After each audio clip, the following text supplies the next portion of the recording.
kegiatan silaturahmi kebangsaan ini kita berharap menyamakan persepsi bahwa ada oknum radikalisme yang mengatasnamakan agama di sekitar kita, apalagi mengatasnamakan pesantren. Ini yang akhirnya mencoreng nama pesantren. Padahal sejatinya pesantren membangun peradaban yang baik. Ini ada hidden curriculum. Ini ada sebuah gerakan makar mendirikan negara dalam negara. Dan kita berharap dari agenda ini MUI dan Kementerian Agama menindaklanjuti kegiatan ini, termasuk juga membuka hasil penelitian yang lama tentang hasil penelitian yang sudah final dan dibukukan agar segera membuat fatwa terkait masalah NI dan Al-Zaitun sesat dan menyesatkan. Dan Kementerian Agama juga sudah menindaklanjuti mengambil alih karena ini sudah sangat membahayakan. Ini bukan gerakan keagamaan, ini gerakan politik. Bahkan ini kita bilang ini kejahatan kemanusiaan atas nama agama. Orang yang sudah bergabung akan dihancurkan ekonominya, dihancurkan akhlak dan akidahnya, dihancurkan masa depannya. Ini atas nama agama dan ini besar di pondok pesantren. Ini sangat membahayakan. Kalau negara tidak bertindak, ya ini akan membahayakan kedaulatan negara. Ini kan sepertinya isu yang akan menjelang tahun politik. Apakah memang sengaja mencari sensasi atau memang sengaja dia pengen menebar kebencian pada masyarakat? Sejatinya memang ini ada gerakan makar dari dulu. Dan NI ini memang mengkolaborasi ajaran NI dengan ajaran Isa Bugis dan lembaga kerasulan.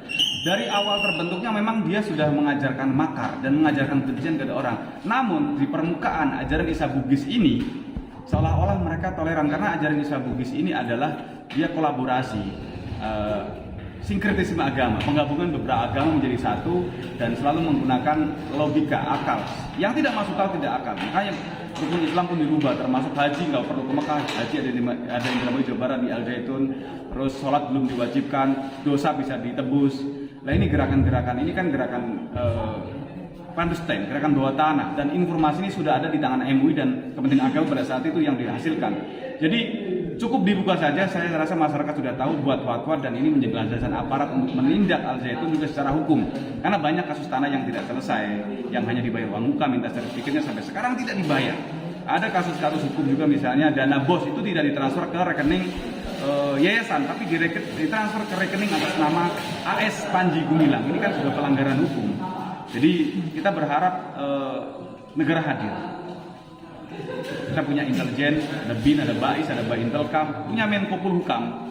Kita berharap kementerian dan lembaga sinergi. Ini bukan hanya kasus tahunan, ini tragedi kemanusiaan. Dan kita tidak berharap ini berlarut-larut sehingga nanti orang akan trauma dengan pesantren, takut ke pesantren, anaknya nanti takut dianggap radikal dan lain sebagainya. Yang ini oknum. Dan kita kasihan kepada para korban yang sudah menyekolahkan di sana. Ada yang stres, depresi, bahkan gila. Karena mungkin dijali dengan masalah doktrin dia tidak kuat. Karena 80% di Al-Zaitun itu adalah santri yang orang tuanya anggota NI, termasuk karyawan, muadzaf, eksponen itu adalah orang NI. Tapi ada 20% santri yang korban promosi Al-Zaitun, yang dia hanya melihat pesantren mega, sekolahan ke sana. Anaknya nakal mungkin juga cemplungin ke pesantren karena mungkin orang tuanya orang kaya, karena memang biayanya cukup tinggi. Tapi kalau yang 80% itu memang ada subsidi bagi anggota NII agar untuk menyekolahkan menjadi santri anaknya di Al-Zaitun. Jadi kalau Kementerian Agama hanya melihat kurikulumnya ya tidak ada yang aneh. Tapi kalau hidden kurikulum, ini adalah gerakan intelijen dan saya rasa istana juga harus turun tangan menghukam. Kita punya intelijen.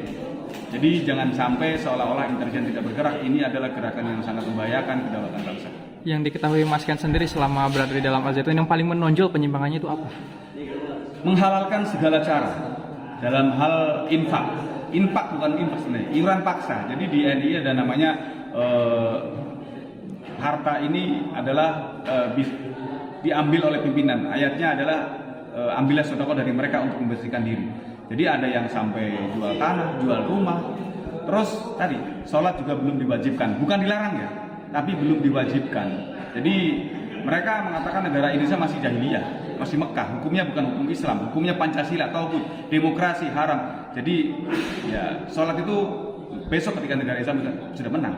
Jadi sholat bagi mereka adalah sholatnya cari duit, cari orang, menegakkan program negara, karena mereka dididik menjadi seorang negarawan, bukan agamawan. Makanya nggak heran kan sholatnya di Al-Zaitun pakai jas, pakai dasi, ya karena mereka Pada dasarnya belum diwajibkan kok, dan mereka suka-suka dia karena ini akan membuat mazhab baru, pemikiran baru, dan menurut saya ini bahaya sekali, apalagi syahadat mereka juga dirubah. Syahadatnya bukan tiada Tuhan selain Allah, tapi tiada negara kecuali negara Islam. Barang siapa negara selain negara Islam maka kafir. Nah, ini modus-modus pengkafiran ini sangat membahayakan dan membuat perpecahan di masyarakat. Tadi sempat dijelaskan ya perekrutan itu saat orang masuk Al Zaitun.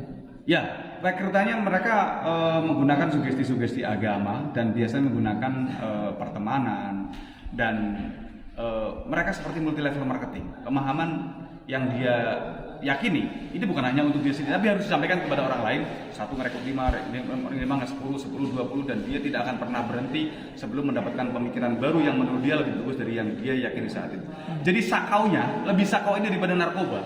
Kalau narkoba nanti direhabilitasi, dosisnya dikurangi bisa sembuh. Ini merasa paling benar. Ini mewarisi sifat iblis, merasa yang lain neraka semua, surga hanya dia. Yang lain kafir semua, yang beriman hanya dia. Ini kan bahaya sekali. Biasanya berapa lama itu perekrutan doktrin-doktrinnya? Tergantung calon korban. Biasanya dulu kita merekrut maksimal 2 jam saja. Kita sudah pastikan orang yang bawa laptop, bawa dompet, bawa elektronik harus pindah tangan tanpa hipnotis, tanpa gedam. Murni sebuah dialog pengkondisian yang disugesti dengan sugesti agama.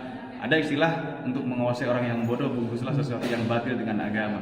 Merampok nggak apa-apa, tapi ini ayatnya. Ini dalam kondisi perang, harta musuh bisa dipakai untuk perjuangan. Namanya fa'i atau gunimah, harta perampasan perang. Boleh dipakai untuk perjuangan. Jadi harta orang lain, termasuk harta orang tua, ketika masih belum berbaiat kan kafir juga. Boleh dicuri, boleh di modus-modus kehilangan barang dan lain sebagainya. Jadi sebelum kita selamatkan orang tua, katanya selamatkan dulu hartanya. Ini kan bahaya sekali. Yang akhirnya menjadi legalisasi kriminal atas nama agama. Sudah ada berapa ribu korban ini? Laporan yang ke NICRI Center sudah puluhan ribu.